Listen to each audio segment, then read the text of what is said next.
monde, je suis ravie de vous retrouver aujourd'hui dans une nouvelle vidéo Update Lecture dans laquelle je vais vous présenter 3 de mes dernières lectures. Je vais donc vous parler dans cette vidéo du tome 1 de la série Le Cycle d'Avalon.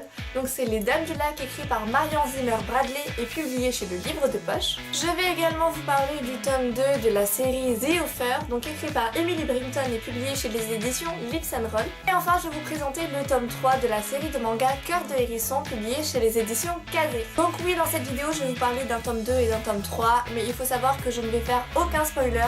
Donc ne vous inquiétez pas si vous n'avez pas lu ces livres-là, ni les premiers tomes de ces séries, vous pouvez quand même regarder cette vidéo. Moi je vais tout simplement vous donner mes ressentis sur ces tomes en particulier et j'espère donc que vous allez avoir envie par la suite de vous plonger dans ces séries. On va commencer par Les Dames du Lac, donc comme je vous le rappelle c'est le tome 1 du cycle d'Avalon. Je sais plus exactement combien il y a de tomes mais je crois qu'il y en a à peu près 5-6 dans cette série. Donc dans ce tome 1 on retrouve des personnages emblématiques comme Merlin, le roi Arthur, forcément Excalibur, Lancelot, Guenièvre, Morgane, la Dame du Lac et tous ces personnages-là que l'on connaît dans la légende arthurienne. Le seul problème, je tiens à préciser en début de vidéo, en tout cas au début de cette chronique-là, c'est que si comme moi vous avez vu le film Les Brumes d'Avalon, je vous mets l'affiche quelque part, peut-être que du coup ça vous dira quelque chose, clairement je ne vois aucun intérêt de lire ce livre malheureusement parce qu'en fait on se rend compte, parce que moi j'avais vu le film avant de lire le livre, on se rend compte que la plupart des scènes emblématiques du livre finalement sont des copier-coller que l'on retrouve dans le film. En fait, vous avez vu le film, en gros vous avez lu le livre. Voilà, en tout cas ce tome 1. Après forcément, puisqu'il y a 6 tomes et que les Brumes d'Avalon ne regroupent que environ le tome 1 et peut-être une partie du tome 2, il y aura forcément des choses nouvelles qui vont apparaître au fur et à mesure de la série. Après je me souviens que ce film quand même je l'avais vu il y a genre une dizaine d'années, donc oui j'étais assez jeune et je l'avais vu 2, 3, 4 fois, je sais plus exactement, tellement j'avais adoré l'univers du film, tellement les scènes étaient super belles. On découvre l'île d'Avalon, on découvre aussi le roi Arthur, la relation qu'il a avec sa sœur, on découvre comment il est arrivé au pouvoir, comment est-ce qu'avec Excalibur il a essayé de vaincre les Saxons. Bref, on découvre plein de choses super dans ce film. En plus de ça, je me souviens que les décors étaient vraiment très beaux.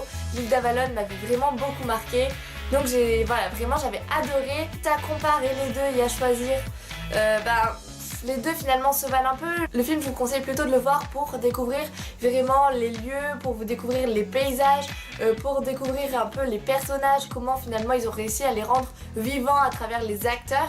Mais pour tout ce qui est plutôt détail, je vous conseille quand même de lire Les Dames du Lac parce que même si les scènes, en tout cas les plus grosses scènes sont clairement les mêmes dans le film et dans le livre, forcément on a quand même plus de détails dans ce livre puisqu'il fait 410 pages.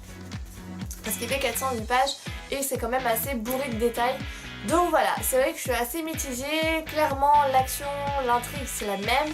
Seulement voilà, on a un peu plus de détails dans le livre et en même temps je me souviens d'avoir été éblouie par les paysages du film. Donc c'est à vous de voir ce que vous souhaitez découvrir en premier. Du coup ça me questionne sur l'intérêt de faire des adaptations cinématographiques de livres qui existent déjà. Du coup soit le film est trop fidèle au livre et là clairement on se dit aucun intérêt de lire le livre si finalement on voit le film. Et en même temps les films qui sont complètement différents des livres, je pense notamment au Hobbit, donc qui a été une trilogie pour finalement un petit livre tout petit comme ça, où là finalement le film se fait descendre parce qu'il n'a aucun rapport finalement avec le livre.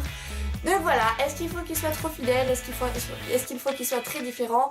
Dans tous les cas, je trouve ça très délicat de faire des adaptations cinématographiques de livres qui existent déjà. Voilà. Après c'est à vous de voir si vous préférez d'abord découvrir le film ou découvrir le livre. Moi je sais que contrairement à la plupart des personnes, j'aime quand même bien découvrir les films, surtout quand ils sortent au cinéma, avant de voir le livre. Parce que je sais pas, ça me donne envie de découvrir le livre. Marion Zimmer Bradley c'est vraiment une auteure très très connue en fantasy, surtout pour son cycle d'Avalon justement. Donc voilà, n'hésitez pas à vous lancer dans cette série même si vous avez vu le film. À se sentir trop frustré, c'est pas grave, il faut se dire quand même qu'il y a pas mal de détails qui changent. Maintenant on va passer au tome 2 de The Offer. Donc je vous présente ma liseuse parce que je l'ai lu au format numérique. Donc voilà comment le tome 2 se trouve, en tout cas en noir et blanc. Donc du point de vue de la couverture, c'est à la fois un coup de cœur et en même temps une déception. On comprend pas pourquoi mais je vais vous expliquer ça. Déjà parce que la couverture est très très jolie, donc voilà pourquoi c'est un coup de cœur, parce que vraiment je vous la mettrai de toute façon en couleur, ça sert à rien que je vous montre ça en noir et blanc. Je vous montre la couverture en couleur quelque part dans le cadre qui est vraiment sublime. Le problème maintenant, c'est que là vous avez la couverture du tome 2, ici je vous mets la couverture du tome 1, et normalement vous devriez comprendre en quoi c'est une déception. En fait, clairement, la maison d'édition a décidé de garder la même couverture et de changer le petit chiffre à côté du mot tome. Voilà. Parce que moi, autant je l'ai en numérique, donc ça me dérange pas, autant pour les personnes qui l'ont au format papier, on a l'impression finalement d'avoir 2 fois le même tome dans la bibliothèque. Moi, je suis un détail, mais je suis un peu déçue à ce niveau-là, tout en adorant l'illustration qu'on retrouve sur la couverture. Ça parle. Je vais vous faire un rapide résumé du tome 1 parce que là c'est le tome 2. Donc Sam Cecilia, qui travaille dans une grande entreprise américaine, est un peu considéré comme un tyran, un mec sans cœur, un peu le patron, ça donne trop envie d'aller travailler là-bas. Et un jour, du coup voilà, elle veut une promotion, elle se décide, elle se motive, elle se dit ok, cette fois j'aurai ma promotion parce que là j'en ai marre, ça fait plus d'1 an qu'on m'a promis cette promotion et je n'ai jamais été gradée. Donc elle se dirige vers le bureau de son patron et là elle tombe nez à nez sur son patron qui parle à un homme un peu plus âgé que lui. Et quand elle va passer devant le patron, donc en disant ok je m'en vais, je repars d'où je suis venue, son patron va la prendre en grippe en fait et va la présenter à l'homme qui est en face et qui est en fait son père comme sa fiancée. Voilà, donc en fait elle est là, elle est complètement perchée, qu'est-ce qui se passe, en quoi je suis la fiancée de mon patron, je suis juste venue là pour demander un nouveau poste, une augmentation, fichez-moi la paix. Et en fait voilà, elle est présentée à sa nouvelle belle famille comme la fiancée de son patron. Donc c'est assez compliqué, elle comprend pas trop pourquoi et en fait quand le père part, son patron lui explique que un contrat avec elle, donc dont le titre qui s'appelle The Offer, donc l'offre, jusqu'à ce que ses parents partent de la ville où il habite, elle doit se faire passer pour sa petite amie, donc en tout cas sa fiancée. De ce contrat, bien évidemment, elle aura sa promotion et son augmentation. Donc c'est un type, vous l'aurez compris. Elle, Cecilia, qu'est-ce qu'elle veut? Elle veut absolument son augmentation, donc elle va accepter. Et à partir de là, tout part en vrille complet. Voilà, parce que c'est un diptyque, c'est-à-dire que c'est une série qui est composée de 2 tomes seulement. Donc en gros, là j'ai terminé la série. Et je trouve ça plutôt sympa parce que ce format est assez original. D'habitude on trouve soit des trilogies, soit des séries plus longues, mais des séries en 2 tomes seulement, c'est plutôt rare et en même temps c'est vraiment suffisant. Autant en un seul tome ça aurait été vraiment dommage d'arrêter l'histoire parce que dans le tome 1 on prend vraiment le temps de tout expliquer, tout se met en place, et autant dans le tome 7 l'action s'accélère et vraiment on arrive au dénouement qui est vraiment super, et je trouve que vraiment que le format 2 tomes est plutôt pas mal. Aimer le tome 2 que le tome 1, ce qui est plutôt rare quand même parce que soit on préfère le tome 2, soit on préfère le tome 1 dans une série. Donc là vraiment j'ai adoré, j'ai vraiment rigolé du début jusqu'à la fin. Mais bon, de toute façon ça je le savais déjà parce que rien que quand on résumait finalement de l'histoire, on se rend compte que c'est une situation totalement what the fuck. Et c'est le cas pendant les 2 tomes en fait.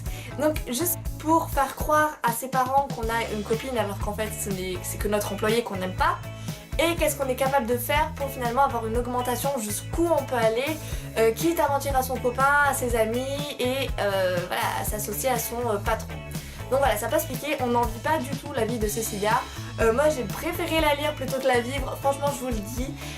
Mais en tout cas Cecilia, voilà, elle garde son humour du début jusqu'à la fin des 2 tomes, même s'il y a des scènes qui sont parfois assez compliquées. Et moi voilà, j'ai vraiment adoré, je vous conseille vraiment cette série. C'est une série qui se lit assez rapidement, qui donne la bonne humeur, qui donne envie de rire. Voilà, c'est vraiment quelque chose qui détend, vraiment c'est une lecture qui détend. Et en cette période d'été, franchement, je peux que vous recommander de vous plonger dans cette romance. On en retrouve dans le tome 3 de Cœur de Hérisson, donc publié chez les éditions Kazé. C'est un manga, comme vous pouvez le voir, voilà. Donc sur la chaîne YouTube, je crois, j'avais déjà présenté les 2 premiers tomes. Là, je vous parle donc du tome 3, qui est sorti il n'y a pas très longtemps. Le tome 4, malheureusement, va sortir qu'en septembre. Donc il va falloir que j'attende et je sais pas comment je vais faire parce que plus j'avance dans cette série et plus j'adore. Il faut savoir que c'est une série qui se compose de 5 tomes, donc on a dépassé la moitié avec ce tome là.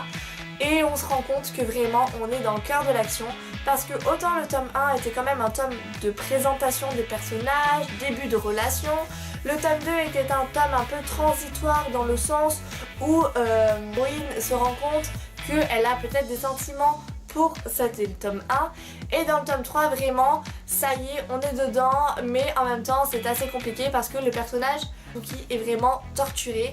On le présente comme un garçon qui a pas mal de difficultés. Donc c'est un mec de fréquentation quand il était au collège et il a décidé de changer ça en arrivant au lycée. Mais du coup voilà, on se rend compte qu'il n'a pas vraiment d'amis et elle, va décider de devenir l'amie de Ozuki. Et en même temps elle va contracter des sentiments pour lui, mais ça c'est pas du spoil parce que dès le tome 1 finalement on s'en rend compte. Et Ozuki lui est un personnage très mystérieux parce qu'il ne dévoile jamais ses sentiments. Et à chaque fois on se demande est-ce qu'il l'aime, est-ce qu'il l'aime pas, est-ce qu'il va sortir avec, est-ce qu'il sortira pas avec. Et en fait dans ce tome 3 on en découvre plus sur son passé, plus sur ses sentiments à lui. Il se lâche un petit peu avec qui en lui parlant, en lui faisant vivre des choses qu'on n'a pas vues dans les 2 tomes précédents.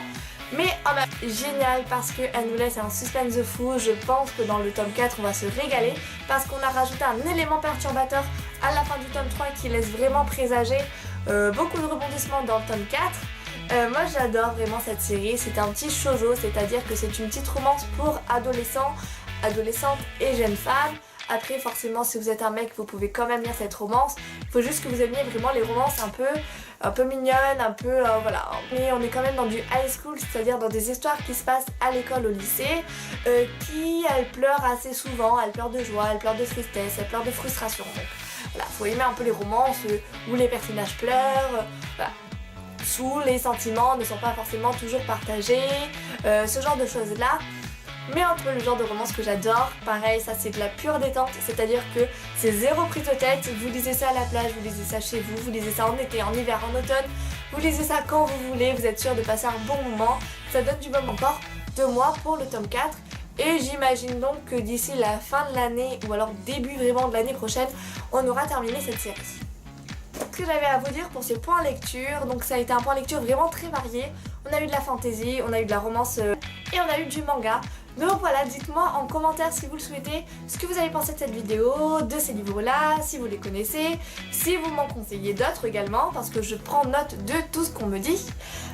Du coup voilà, moi j'étais ravie de filmer cette vidéo et on se retrouve nous très vite pour une toute nouvelle vidéo.